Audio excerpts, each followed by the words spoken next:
many of us were already acquainted with the amazing, phenomenal work that you do with your videos and other things. But in preparation for this talk, many of us got familiar. So, based on that, we've got some queries. So, the first question is that in many of your interviews, you mentioned that one cannot be spiritual if one eats animals at the same time. So, when cruelties behind milk and meat consumption are highlighted, people who are not vegan, they tend to get very defensive. So, this question has two parts. The first part is, what does such defensiveness indicate from the prism of spirituality? And secondly, that given that the meat and milk consumption and demand has increased dramatically in India, so does this point towards a large scale spiritual crisis?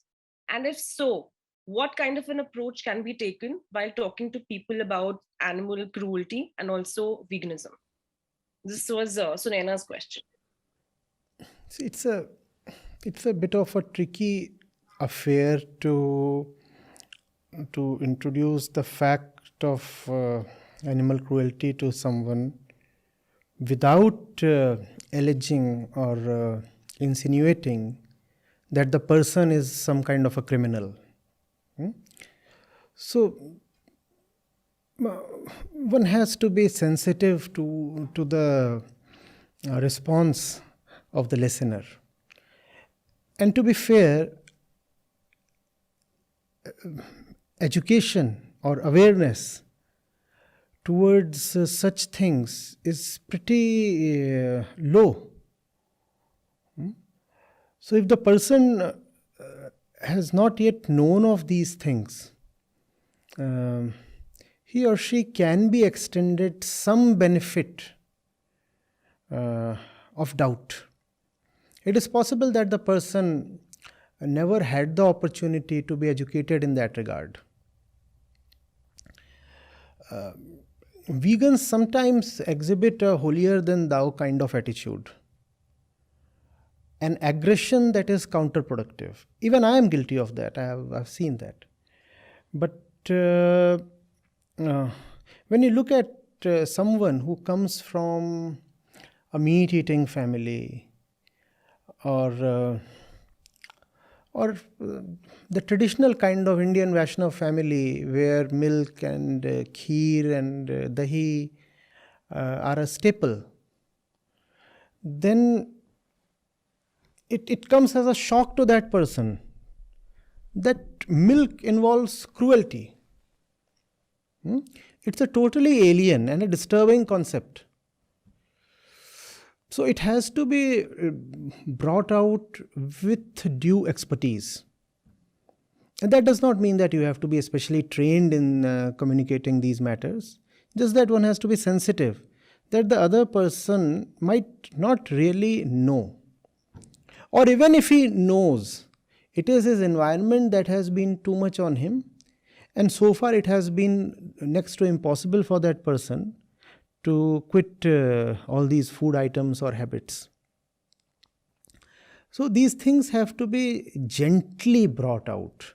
I understand, you see, when you are familiar with the pain and the suffering that animals go through, that disturbs you and that makes you rush to help them.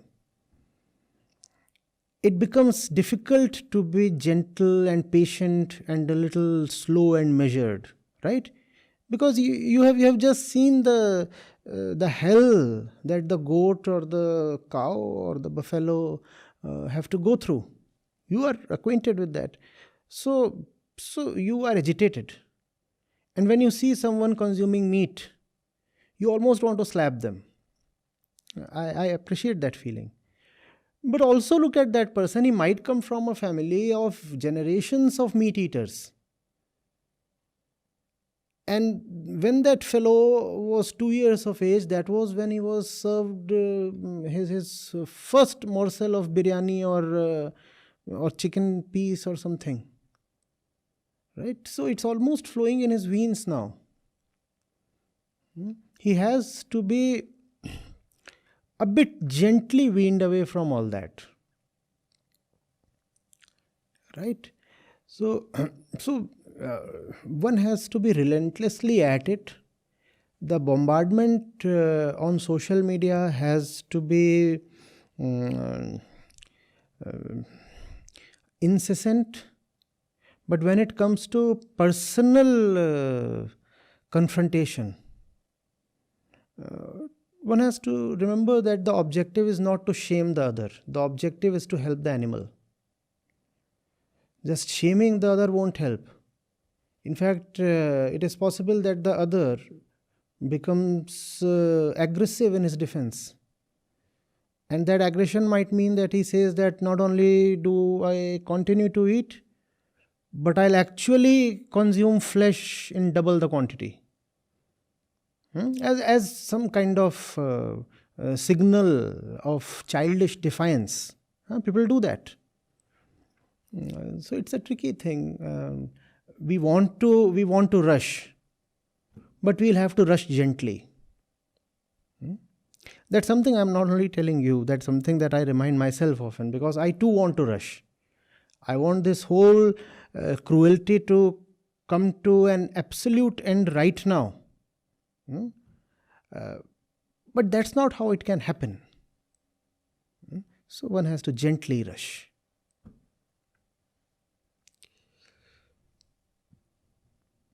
And the second thing you said that is it symptomatic of a wider spiritual crisis?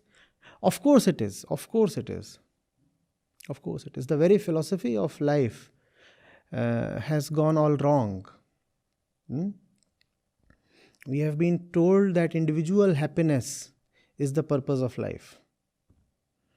One lives to consume, you live to be happy for yourself. Of course, you can add these little goodies like compassion and helping someone, and all these are little tidbits that you add to the overwhelming project of self-satiation. But they are just that, little tidbits. The overwhelming theme of life is personal pleasure. That's the philosophy we have been fed since our birth. And that philosophy is a very violent one. Not that someone teaches that philosophy to us via a classroom course or a textbook. It's just in the air. Right? You look at a hoarding, a billboard, you look at the way a shop is structured, you look at the clothes people are wearing, you look at the voice of somebody, a marketing professional or somebody, and it's the philosophy is contained there, it's embedded there. So we are being subliminally educated, rather indoctrinated, conditioned in that philosophy. And that's the spiritual crisis.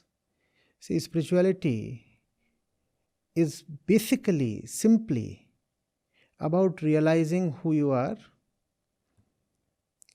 And a clear fallout of that is that you no more care for your personal desires. I am not the person, so how can I be so particular about my personal desires? That's what all spirituality is about. I am not the person I appear to be. That's not my reality. That's just my appearance. The person is my appearance. My reality is beyond the person that I appear. Therefore, all the personal desires that I have to be taken lightly. Cannot be given great importance. So that's what spirituality is, where you cannot give your personal desires great importance. Giving your personal desires great importance is to subject yourself to suffering. And freedom from suffering is the goal of entire spirituality. There is no other goal. We suffer so much, therefore spirituality exists. Spirituality is self-knowledge. Spirituality is not spirit business. Basic self-knowledge, to see who I am and what I want and therefore how I must live. That's what spirituality or self-knowledge is. On the other hand, the philosophy we have been fed tells us that personal ingratiation is the sole purpose of life. So these two are obviously at odds. Spirituality and the philosophy the commoners believe in. Though nobody realizes that, because nobody believes that he has a philosophy of life. We all think we have a certain opinion about life that is our own. All the opinions that we all have about life are not at all our own. They either arise from the bodily tendencies or from the social environment. Those are the desires that we chase. Bodily compulsions or social conditioning. Both together telling us, be happy, be happy, be happy, be happy at whatever cost. The only antidote to that is self-knowledge. Self-knowledge tells you, who is there to be happy? Whom are you trying to please? Can we inquire into that? It's all right to be happy, but who exactly is the one being fed happiness at such great cost? It's like you're drunk and you're trying to feed yourself and you do not even know who you are and therefore where your mouth is. And some imposter, some fraudster is standing right behind you with his mouth wide open, and you pick up the morsel and you feed them, and you're thinking you're feeding it to yourself. Somebody else is being fed when you are trying to fulfill your desires. Your desires are not fulfilling you, they are fulfilling somebody else. Somebody else. That's the point of self-knowledge. When you realize who you are, then you cannot spend your life pleasing somebody who you are not. So, you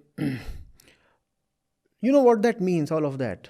What that means is that if this system is to continue, the system of thought, the system of economics, the markets, the politics, the society, the family, the education, if all of this is to continue, self-knowledge has to be obstructed. Very sternly, very staunchly, very deliberately, very systematically. If self-knowledge advances, then everything that we see around us and see within us will be threatened. And there are vested interests. So people will not allow real spirituality to prosper. But at the same time, it has become some kind of a moral fad to declare that one is spiritual. So what would then happen? Shady alternatives to real spirituality will need to be fabricated. See, real spirituality would threaten the entire system, within and without. Right from the kindergarten school to the parliaments of the world. Everything will be threatened if real spirituality advances. So some kind of fake spirituality has to be created and patronized so that the systems and the vested interests can continue to prosper. That's what we are seeing all around us today. That would also mean that if you come up with real self-knowledge, you better be careful. You are in crosshairs. You are being watched and you are being targeted. That makes a lot of sense. Thank you so much.